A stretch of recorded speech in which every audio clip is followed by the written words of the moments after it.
පොසොන් මස තවත් දිනක මගේ සංචාරක පුතේ තවත් පිටුවල් ලියන්න.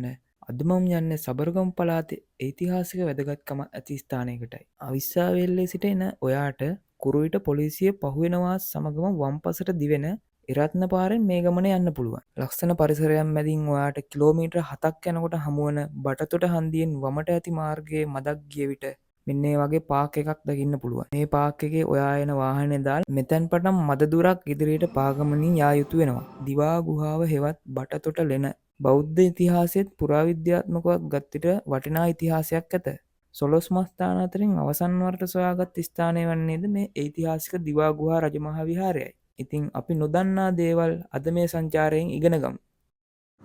තිරුවන් සරණයි සද්ධාවන්ත කාරුණික පින්වතුනි, ඓතිහාසික දිවා ගුහා රජමහා විහාරස්ථානය කියලා කියන්නේ බුදුරජාණන් වහන්සේ තුන්වෙනි වර ලංකාවට වැඩම කළ අවස්ථාවේදී සිරිපා කන්දේ සිරිපා සලකුණ පිහිටවලා රහතන් වහන්සේලා 509 සමග දිවා විහරණය කරන්න වැඩම කළ ස්ථානය තමයි දිවා ගුහාව කියලා කියන්නේ. ඒතර මේ ගුහාව දිවා ගුහාව කියන එකේ අර්ථය තමයි ගුහාව කියන්නේ එළියක් නැහැ කළුවරයි කියන එකයි. දිවාකර කියන්නේ සූර්යාට. ඒතර දිවා ගුහාව කියන්නේ දවල්ට එළිය වැටෙන ලෙන කියන අදහසින්. මේ දිවා ගුහා විහාරයේ මේ විශාල ලෙනට ඔබට ආවහම පේනවා විශාල ලෙනක්. හොඳට ආලෝකයේ තියෙනවා. බලන්න මේ ස්ථානයේ දිහා පින්වතුනි, මේ ස්ථානයේ සම්පූර්ණ රහතන් වහන්සේලා 509කට වැඩ ඉන්න පහසුකම් තියෙන විශාල ලෙනක්. ඒ අතර ඊටාම වැදගත් තවත් දෙයක් තියෙනවා. ඒ තමයි මේ ලෙනෙන් අවුරුද්ද පුරා හොඳට වතුර වැටෙන දිය උල්පතක් තියෙනවා. ඒ රහතන් වහන්සේලාට දිවා විහරණය කරනකොට උන්වහන්සේලාට විවේකීව ගතකරන්න අවශ්‍ය කරන පසුබිම තියෙනවා. ඒ වගේම බොහොම සිසිල් තැනක්. සොළොස් මස්ථාන වන්දනා කරන ගාථා අතර දිවා ගුහාව වන්දනා කරන ගාථාවේ සඳහන් වෙනවා. දිවා ගුහාව කියන්නේ මොන වගේ තැනක්ද?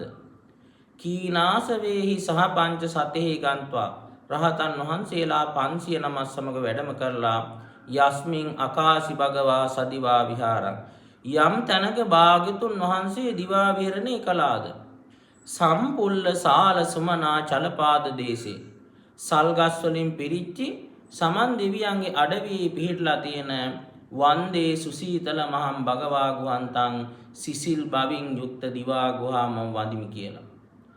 මේ ගාථාවේ සඳහන් වෙනවා සුසීසලන්, සිසිල් බවින් යුක්තයි කියලා. බලන්න මේ ස්ථානට ආපුවම බොහොම සිසිල් ස්ථානයක්. ඊළඟට සම්පුල්ල සාල, සල්ගස් වලින් පිරීලා තිබුණයි කියලා. බලන්න මේ ස්ථානයේ දැන්ට සල්ගස් ගොඩක් තියෙන සල්ගස් වලින් යුක්ත ස්ථානයක්.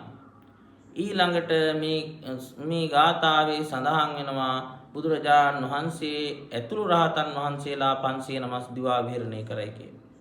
මේ විහාරය ගත්තට පස්සේ මේ නිස්සංකමල්ල රජතුමා තමයි මුලින්ම මේ විහාරයේ ප්‍රතිසංස්කරණය කළා, මේ ස්ථානයේ දිනු කරලා තියෙන්නේ. ඊළඟට ඊට පස්සේ කාලයක් ඉතින් අභාවයට ගිහිල්ලා තිබිලා ඊට පස්සේ 1995 මේ ස්ථානට වැඩමකට වදාළ අභිජාත මහා රට්ටගුරු අග්ගමහා පණ්ඩිත අතිපූජ්‍ය බලංගොඩ ආනන්ද මෛත්‍රිය මහා නායක හාමුදුරුවෝ තමයි මුලින්ම මේ ස්ථානයේ දිවා ගුහා වශයෙන් හඳුනගෙන මේ ස්ථානයේ දිවා ගුහාව කියලා උන්වහන්සේ ප්‍රකාශ කළේ. අන්න ඊට පස්සේ තමයි ශ්‍රී ලංකා වාසී මහා බෞද්ධ මහ ජනතාව මේ ස්ථානට යන්න උනේ. ඉතින් ඊට පස්සේ මේ ස්ථානට ගංගොඩවිල සෝම හාමුදුරුවෝ, ඒ වගේම මඩියේ පඤ්ඤාසීහ නායක හාමුදුරුවෝ වගේ බොහෝ දෙනෙක් මේ ස්ථානට වැඩම කරලා මේ ස්ථානයේ දිවා ගුහාව වශයෙන් පිළිගැනීමට ලක් වෙලා මේ වෙනකොට ශ්‍රී ලංකා වාසී විශාල පිරිසක් මේ ස්ථානයේ වන්දනා කරනවා සහ අන්තිමටම හොයාගත්ත සොළොස් මස්ථානයේ නිසා වන්දනා නොකරපු පිරිසකුත් ඉන්නවා. ඒ නිසා අපි ඔබට මතක් කරනවා ඊටාම ඓතිහාසික, ඒ වගේම බොහොම පැරණි වටිනා සුන්දර ස්ථානයක් තමයි දිවා ගුහාව කියලා කියන්නේ.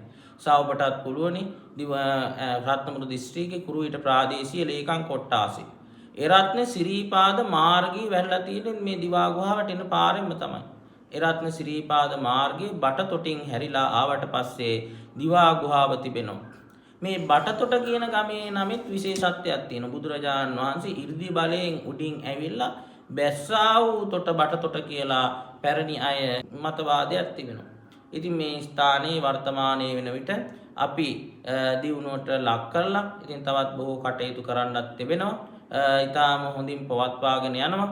ඉතින් ඔබට අපි මේ වෙලාවේදී ආරාධනා කරනවා මතක් කරනවා මේ ස්ථානට පැමිණිලා මේ ස්ථානයේ දැකලා වැඳ පුදාගෙන යන්නේ කියලා සිහිපත් කරමින් ඔබ හැමදිනාටම තුනුරුවන්ගේ ආශිර්වාදයේ සුමන සමන් දෙවියන්ගේ පීඨ ආරක්ෂාව සැලසේවා කියලා ආශිර්වාද කරනවා හැමදිනාටම සම්මා සම්බුදු සරණයි. ඉතින් බොහොමත්ම පින් සහ ස්තුතිවන්ත වෙනවා ඒ ස්වාමීන් වහන්සේට අපව දැනුවත් කිරීම පිළිබඳව. ඉතින් එහෙනම් ඔයාලත් ලද විගස එන්න මේ දිවාගුහා රජමහා විහාරය සියසින් දැක බලා ගන්න වන්දනාමාන කරගන්න. අදට දිවාගුහාවෙන් මගේ සංචාරය නිමා කරන අතර මේ කුරු විට තවත් සොඳුරු ස්ථාන රැසක් සමගින් යළිත් දිනක හමු වෙමු.